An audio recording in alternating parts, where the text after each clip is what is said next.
Hello, in this video I'll show you how to make delicious and rich chocolate ice cream. I place a sauce pot over medium-low heat and add 2 cups of heavy cream and 1 cup of whole milk. I prefer using whole milk rather than 2% or skim because it has a higher fat content, which will make a creamier ice cream. While the milk is heating up, I separate 4 eggs. Once the milk reaches 145 degrees Fahrenheit, we'll add about a cup of the liquid into the egg yolks. Adding the milk at 145 degrees Fahrenheit will temper the eggs, which will make them nice and creamy instead of curdling or creating scrambled eggs. I accidentally dropped a yolk into the egg whites here, but I just used the eggshell to scoop it out.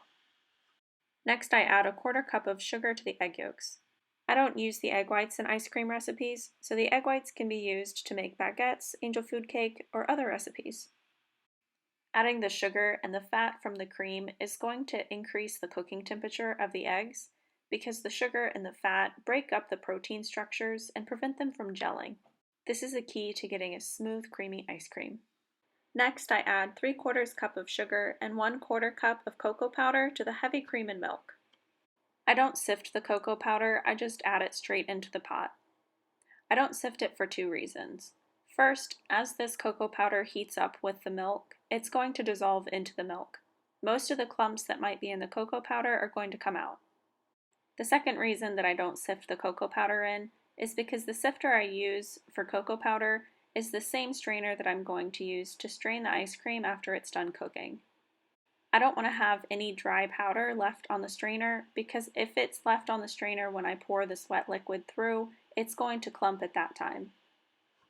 While I'm waiting for the heavy cream and milk to heat up to 145 degrees Fahrenheit, I also add 1 teaspoon of instant espresso powder into the egg yolks. The instant espresso powder is optional, but it adds a really nice depth of flavor to the chocolate ice cream. Once the milk is at 145 degrees Fahrenheit, I'm going to start adding it slowly to the egg yolks to temper the eggs. Higher than 145 degrees Fahrenheit can cause the egg yolks to cook too fast. I take a 1/4 cup of liquid and stir it into the egg yolks at a time. I'm making sure to stir the egg yolks while I'm pouring in the hot liquid. I continue adding the liquid a 1/4 cup at a time until I've added a full cup. Once I've added a full cup of liquid, there's enough sugar and fat that's interrupting the protein structures in the egg yolks that these won't scramble unless we go over 180 degrees Fahrenheit. At this point, I add the egg yolk mixture back into the sauce pot and whisk it together. I keep the heat at medium-low and regularly whisk while I slowly bring this up to 170 to 175 degrees Fahrenheit. You can see at this point that the cocoa powder and instant espresso powder have fully dissolved. I bring the mixture up to 175 degrees Fahrenheit because at this point the eggs are fully cooked, but they're not overcooked. Now that it's at 175 degrees Fahrenheit, I strain the liquid into a heat-safe bowl. Next, I like to add in a 1/3 cup of semi-sweet or dark chocolate. This is an optional step too, but I think it adds a really great richness to the total flavor. Additionally, this chocolate has cocoa butter in it, which increases the fat content in the ice cream recipe. This will help make the texture even more creamy.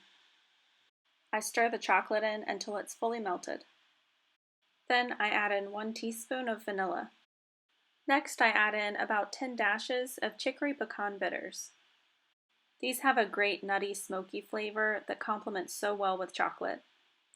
I've started using these in pretty much every recipe I use that has chocolate in it. Then I cover the bowl and put it in the fridge to chill for 6 hours or until it's at least 40 degrees Fahrenheit. Once the mixture is chilled, I stir it together again and then add it into my ice cream maker. I always make sure the ice cream maker is on while I add liquid in. Then I let the ice cream churn for about 25 minutes until it starts to set. The ice cream is done and ready to be scooped out once it starts turning really slow and is almost out of the sides of the ice cream maker. I use a stiff rubber spatula to remove the ice cream from the ice cream maker.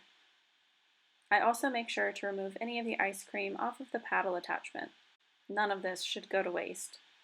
After all of the ice cream is in the ice cream container, I let it set in the freezer at least overnight. Now it's the next day and I'm scooping out the fresh chocolate ice cream. You can see just how smooth, creamy, and soft this ice cream is.